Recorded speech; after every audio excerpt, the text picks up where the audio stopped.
Water is so interesting because it crosses jurisdictional boundaries. It doesn't just impact parks, it doesn't just impact roads, it doesn't just impact public or private property. It impacts all those things. The first step is you really have to understand that to meet any of our water goals, you're going to have to work in your watershed. You're going to have to work with your neighbors.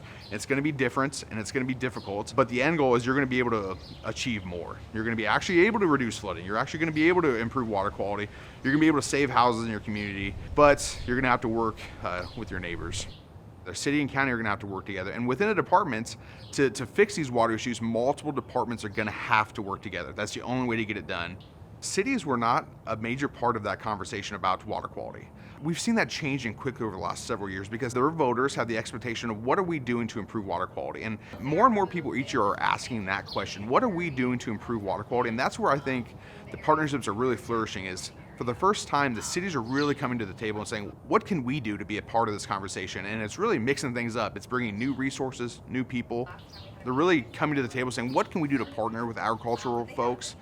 And I think the agriculture folks are slowly starting to open up, say maybe they are really trying to work with us and there's no hidden message behind it. The cities are not just asking the ag folks to do something, they're saying, well, what can we do? And when we go to our ag folks, we're saying, hey, City of Des Moines, Polk County, we're doing this stuff in our urban areas. Now we want to work with you in our agriculture areas. We want to work with everybody. I've worked with NRCS, we've worked with our IDOLs, we worked with individual cities. Each of them alone, they're very hindered by their programs, they're hindered by their jurisdictional boundaries, but if we can align their interests, it simply equates to more projects on the ground. And I don't know how else to put it, but more practices on the ground equals improved water. I think it's important to note that traditional conservation in Iowa with landowners on private lands is based around cost share and based around working together to get practices on the ground. That process, working one-on-one with each landowner, walking the land with them, understanding what their issues are, and coming up with a fix, and then connecting the landowner with cost share dollars, has worked very well for erosion-based projects, where the landowner sees a mutual benefit. But with nutrients, we've seen a very different picture. Some of these practices, specifically edge of field, they just don't provide benefits to landowners, and they're very time-intensive to get in the ground. We're trying to be much more strategic. We try and identify where projects can go. We're trying to be more strategic in that these are where our wetlands will work. These are where our saturated buffers should work. And then we go out to those landowners and we talked about that specific practice we're trying to get in. With our saturated buffer project, we really sat down with our landowners and said, what would it take to really sell these projects? And what it took is a special funding program that didn't exist. There were state and federal sources out there that only reached, say, 75% cost share. And we knew for these practices that didn't provide any benefit to landowners, we were gonna have to fund higher than that. So we were able to bring in Polk County and City of Des Moines funds and match those state and federal funds to offer a package that worked for landowners. Only by bringing together financial packages that met the needs of the landowner were we able to get a lot of projects on the ground. We looked at how could the county and other partners ease some of that burden and really scale up adoption. Rather than going one by one, we said, well, what if the county hired the contractor? What if we pooled all the money, we handled the finances, and from the landowner, we just need your permission to come onto your land and build these practices. And we wanted to map them out. We wanted to install them 10, 20, 30 at a time.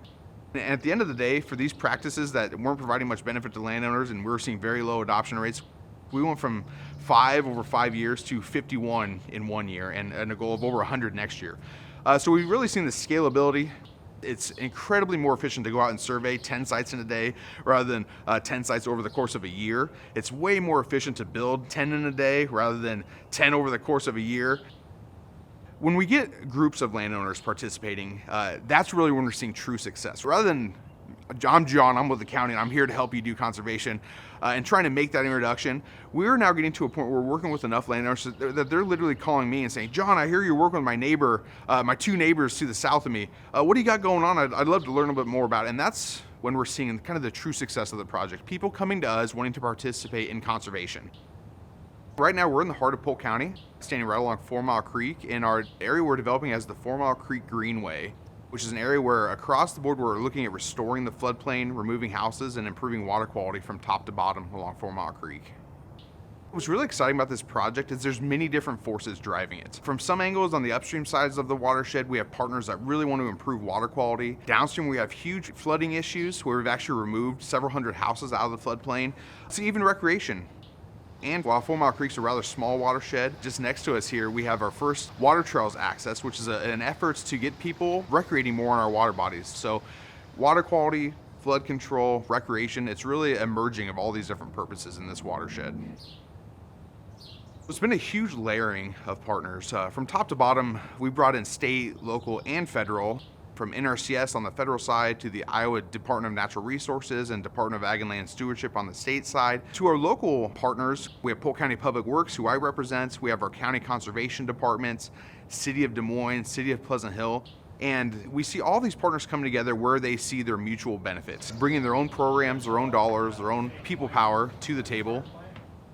Polk County is really in the business of finding good projects. When we have something that's really going to improve water quality, or we have a project that's really going to provide community benefits or water quality or flood reduction, that's when we reach out to those partners, see where we have those mutual benefits. And at the end of the day, the partners come together where we each see those benefits and we can all align our interests.